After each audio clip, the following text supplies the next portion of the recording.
बहुत पुराने समय की बात है। रामपुर नाम का एक बहुत ही हरा भरा गांव हुआ करता था, लेकिन उस गांव में सब अशिक्षित थे।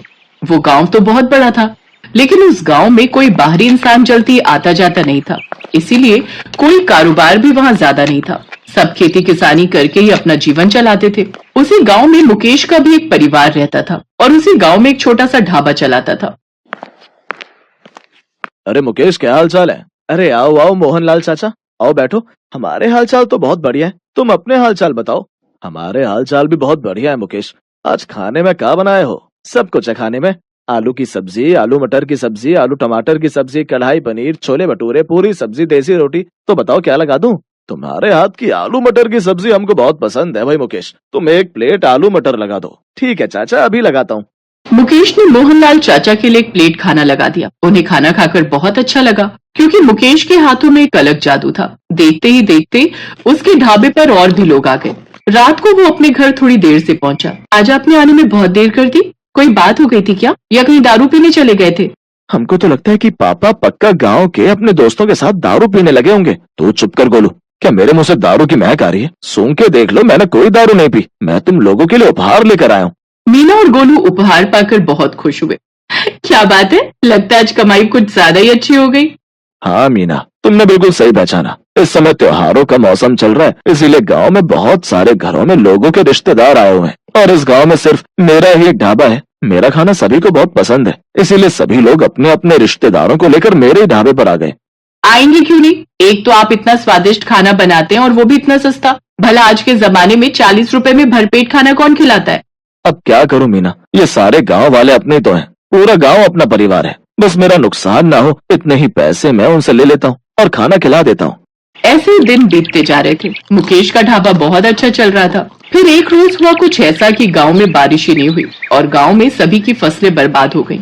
क्या बताऊं मुकेश, पूरे साल की मेहनत बर्बाद चली गई। कल्लू, हम लोगों की परेशानी कोई नहीं समझ सकता। सिर्फ एक खेती ही तो हमारा सहारा था, उसी के सहारे हमारा पेट पलता था, उसी के सहारे हम कपड़े पहनते थे। पर अब पता नहीं अगले साल के लिए हम लोग फसल उगा भी पाएंगे या नहीं। आप लोग परेशान मत होइए, भगवान पर भरोसा रखिए, सब ठीक हो जाएगा। अरे मुकेश, क्या ठीक हो जाएगा? गांव में सभी की फसलें बर्बाद हुई हैं। अब तो कोई एक दूसरे की भी मदद नहीं कर सकता। ऊपर वाला क्या कर लेगा? अब अगर बारिश हो भी गई तो हमारी फसलें तो खराब ही हो गई ना। एक किसान की उम्मीदें सिर्फ उसके खेतों से ही रहती हैं, वो भी बर्बाद हो गई। मुकेश भी खेती किसानी करके जो फसलें होती थी उन्हीं अनाज से अपना ढाबा चलाता था। धीरे धीरे गांव वालों के पास खाने तक के भी पैसे नहीं बचे। आप लोग चिंता मत कीजिए, जब तक सब कुछ ठीक नहीं हो जाता तब तक आप लोग मेरे ढाबे पर ही खाना खाएंगे, वो भी सिर्फ 20 रुपए में। अरे नहीं नहीं बेटा, तुम हमारे लिए नुकसान क्यों उठाओगे? अरे नहीं नहीं चाचा, आप सब मेरा परिवार है। अगर मैं कुछ आप लोगों की मदद कर सकता हूँ तो क्यों ना करूँ। आज से आप सभी लोग मेरे ढाबे पर ही खाना खाएंगे। अब किसी के घर में खाने के लिए ना अनाज बचा था, ना ही ज्यादा पैसे, इसलिए मजबूरी में मोहन के ढाबे पर खाना खाने लगे। लेकिन कुछ दिनों बाद गांव वाले मुकेश से चिढ़ने लगे। गांव वालों, तुम सबने एक बात नोटिस करी? जब से हमारे गांव में खाने का अकाल पड़ा है तब से मुकेश को कुछ ज्यादा ही फायदा हो गया। भले ही वो 20 रुपए में खाना देता है, लेकिन इस गांव के हजारों लोग सुबह दोपहर शाम सिर्फ उसी के यहाँ खाना खाते हैं। चाचा, बात तो तुमने बिल्कुल सही कही है। तब तो ये मुकेश महीने के लाखों छापता होगा। जब हम सबकी फसल बर्बाद हो गई तो ये मुकेश फिर हम सबको खाना आखिर खिला कहाँ से रहा है? गांव वालों की ये सब बातें मुकेश ने सुन ली। उसने सारी बात जाकर अपनी पत्नी मीना को बताई। लोगों का तो यही फितूर है, किसी के लिए कितना भी कर दो, कोई ना कोई कमी वो निकाल ही लेते हैं। लेकिन मीना, मैं इस वजह से परेशान नहीं हूँ कि गांव वाले मुझ पर शक कर रहे हैं। मैं तो परेशान इस वजह से हूँ कि अब तो हमारे पास भी अनाज नहीं बचा। अब हम गांव वालों को खाना कहाँ से खिलाएंगे? 20 रुपए में हम खाना खिलाते थे, जिसमें मेरा बहुत नुकसान हुआ है। अब तो हमारे पास भी पैसे नहीं बचे। पापा, इसका मतलब आप अपनी जेब से पैसा खर्चा करके पूरे गांव को खाना खिला रहे थे और ये गांव वाले आपको गलत ठहरा रहे थे? हाँ बेटा, कुछ ऐसा ही समझ लो। इस तरह कुछ दिनों बाद मुकेश के ढाबे पर भी खाना खत्म हो गया। फिर एक रात मुकेश करीब आधी रात में गांव के ही एक मंदिर में गया। हे ऊपर वाले, कुछ चमत्कार कर दे, वरना इस गांव का नामो निशान मिट जाएगा। सब मर जाएंगे। जितना मुझसे हो सकता था उतना मैंने किया, अब सब कुछ आपके हवाले है। तभी मुकेश को भगवान ने दर्शन दिए। तुमने इस पूरे गांव की हमेशा ही रक्षा की है, उनकी सेवा की है। आज जब पूरा गांव और तुम्हारा खुद का परिवार भूखा मरने लगा, तब मैं तुम्हें अकेला कैसे छोड़ सकता हूँ? ये लो 1 रुपए का सिक्का, इसे तुम अपने ढाबे में रखना। इससे तुम्हारे ढाबे में कभी भी खाना और अनाज खत्म नहीं होगा। सबको जी भर के खाना खिलाओ और मैं आशीर्वाद देता हूँ कि अगले सीजन में पूरे गांव की फसल बहुत अच्छी उगेगी। अगली सुबह मुकेश ने अपना ढाबा एक बार फिर से खोल लिया। जैसे ही सबने देखा कि ढाबा खुल चुका है, सब उसकी तरफ देखने लगे। मुकेश ने देखा तो ढाबे में ढेर सारा खाना पहले से ही तैयार रखा था। मुकेश ने सभी गांव वालों को मुफ्त में खाना खिलाया। करीब 6 महीने तक वो गांव वालों को फ्री में खाना खिलाता रहा। मुकेश बेटा, अगर आज तू हम सबको खाना ना खिलाता तो ये पूरा गांव मर चुका होता। हमने तुझ पर शक किया, लेकिन तेरी ही वजह से आज हम जिंदा हैं। चिंता मत कीजिए, हम सब एक परिवार हैं और परिवार में लोग एक दूसरे पर शक भी करते ही हैं। कुछ महीने बाद अगला सीजन आ गया और झमाझम बारिश हुई। सबने खेती किसानी की और सभी के खेतों में बहुत अच्छी फसल हुई। मुकेश, अब हम सबकी फसलें तैयार हो चुकी हैं, इसीलिए अब तू हम सभी को मुफ्त में खाना खिलाना छोड़ दे, वरना एक दिन तू सड़क पर आ जाएगा। अरे चाचा, तुम काहे चिंता करते हो? मेरे साथ ऊपर वाला है, और जब तक मेरे साथ ऊपर वाला है तब तक ना ही मुझे कुछ होगा और ना ही मेरे पूरे गांव को। मुकेश भैया, अगर तुम पैसे नहीं लोगे तो हम लोग तुम्हारे ढाबे पर खाना नहीं खाएंगे। चलो ठीक है, हम खाने के पैसे लेंगे, लेकिन आप सभी को मेरी कसम है कि जितने रुपए मैं खाने के लूं उतने ही रुपए आपको देने पड़ेंगे। ठीक है भैया, जितने रुपए में भी तुम थाली लगाओगे उतने रुपए थाली हम लेंगे। अब मुकेश ने फ्री में खाना खिलाना छोड़ दिया और ढाबे के बाहर लिख दिया, 1 रुपए में भरपेट खाना। अरे मुकेश भैया तो 1 रुपए में खाना खिला रहे। मुकेश भैया तो हमारे गांव के लिए भगवान से कम नहीं है। मुकेश के ढाबे में खाना कभी कम पड़ता ही नहीं था, इसलिए हजारों लोग रोज उसके ढाबे में ही खाना खाते थे, जिससे वो हजारों रुपए हर दिन कमा लेता था, जबकि वो खाना सिर्फ 1 रुपए में ही बेचता था।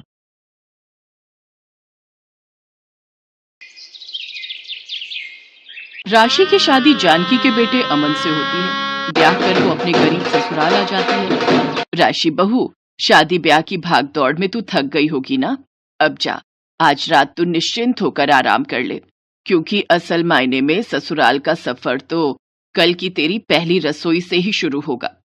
खाने के नाम भर से ही राशि खौफ से भर जाती है और मन ही मन सोचती है, सासू माँ के मन में अपनी बहू के हाथ की रसोई खाने का कितना मन है, लेकिन तब क्या होगा जब उन्हें पता चलेगा कि मुझे तो खाना बनाना आता ही नहीं।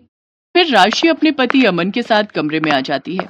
कमरे की हालत बहुत टूटी फूटी थी और जमीन पर एक फटी हुई पुरानी चटाई बिछी हुई होती है। तभी अमन हिचकिचाते हुए कहता है, तुम तो जानती हो ना राशि, रोजी रोटी चलाने के लिए मैं रिक्शा चलाता हूँ, लेकिन फिर भी सारा दिन रिक्शा चलाकर मुश्किल से रोजी रोटी का गुजारा हो पाए, बस इतना ही कमा पाता हूँ। इसीलिए आज भी मेरा घर मिट्टी का ही है और मैं यहीं सोता हूँ इस चटाई पर। आपने मुझ जैसी लड़की को अपनाया जिसे हर कोई जले हुए हाथ होने के कारण ठुकरा देते थे, लेकिन मेरी इस कमी के कारण भी आपने मुझे अपनाया, यही मेरे लिए काफी है। अब आपके साथ तो मैं रूखा सूखा खाकर भी रह लूंगी। इतना कहने के बाद फिर राशि और अमन उस चटाई पर ही सो जाते हैं। अगली सुबह घर की साफ सफाई करके राशि नहाने के बाद पूजा पाठ करके रसोई में जाती है, जहां उसकी सास रसोई में आती है। बहू, मैं मंदिर जा रही हूँ, तू तब तक मीठे में हलवा बना देना, और आंगन में घिये की बेल लगी है, उसमें से घिया तोड़कर उसकी सब्जी और साथ में रोटी बना देना। ये कहकर जानकी देवी मंदिर चली जाती है। ओफो, अब क्या होगा? अब तो माँ जी मुझे घर से चलता कर देंगी। चल बेटा राशि, हो जा शुरू। माँ अन्नपूर्णा का नाम लेकर राशि रसोई में खाना बनाना शुरू कर देती है।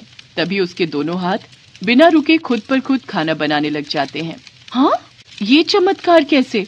मेरे हाथ खुद ब खुद खाना कैसे बना पा रहे हैं, जबकि मुझे तो जरा भी इल्म नहीं कि आखिर क्या सामान कितना डालना है। कुछ देर बाद खाना बनकर तैयार हो जाता है और उसके हाथ खुद ब खुद रुक जाते हैं। फिर जानकी भी मंदिर से लौट आती है। राशि झट से अपनी सास और पति के लिए खाना परोसती है। अरे वाह बहू, तेरे हाथों में तो क्या जादू है, तूने तो आज मन खुश कर दिया। सच में राशि, ऐसा लग रहा है मानो तुम्हारे हाथों में माँ अन्नपूर्णा विराजमान हो।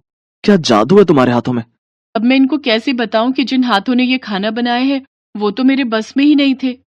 अमन काम पर चला जाता है और इधर राशि अपने कमरे में बैठे बैठे अपने जले हुए हाथों को ही निहारे जा रही थी और यही सोच रही थी कि आखिर वो चमत्कार हुआ कैसे।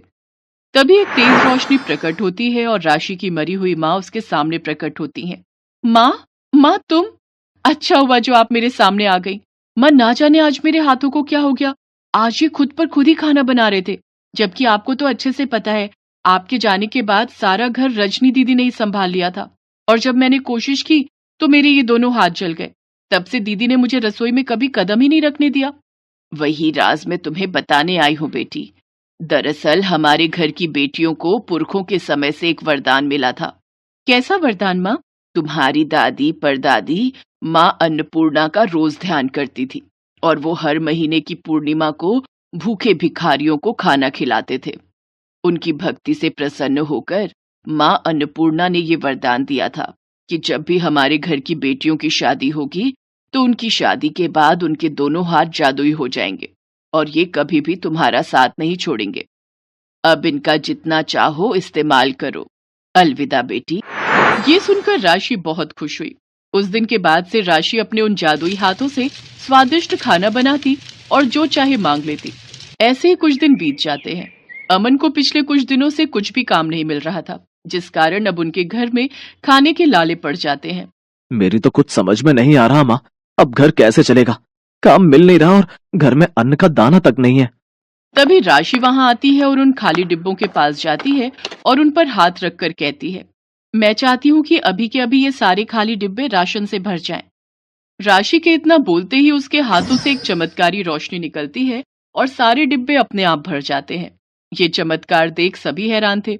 राशि बहू, मैंने सुना था कि बहू अपने ससुराल में लक्ष्मी होती है, लेकिन मेरी बहू तो जादुई हाथों वाली लक्ष्मी बहू है। एक रोज राशि जानकी के साथ बाजार जा रही होती है कि तभी वो देखती है कि एक बूढ़ा आदमी खाट पर पड़ा हुआ दर्द से कराह रहा होता है। कोई मेरी मदद करो, कोई मेरी मदद करो, अब ये दर्द और बर्दाश्त नहीं हो रहा। माँ जी, हमें उनकी मदद करनी चाहिए। लेकिन बहू, तू तो जानती है ना उसे कोढ़ है और ये छूने से फैलता है। लेकिन हम उसे यूं तड़पते हुए भी तो नहीं देख सकते ना। राशि उस आदमी के पास जाती है और उसके घाव पर हाथ रखकर कहती है, मैं चाहती हूँ कि इस कोढ़ी का हर घाव भर जाए और इसकी जिंदगी खुशियों से भर जाए। कुछ ही देर में वो कोढ़ी आदमी पूरी तरह ठीक हो जाता है। बेटी, तुम्हारा बहुत बहुत शुक्रिया। तुम्हारे हाथों में जादू है। भगवान करे तुम्हारे हाथों की शक्तियां और बढ़ जाएं और तुम इसी तरह जरूरतमंदों की मदद करती रहो, साथ ही तुम्हारे भी सभी दुख दर्द दूर हो जाए। उस दिन के बाद से राशि के जले हुए हाथ भी पूरी तरह ठीक हो जाते हैं। साथ ही राशि के हाथों की शक्तियां और भी बढ़ जाती हैं।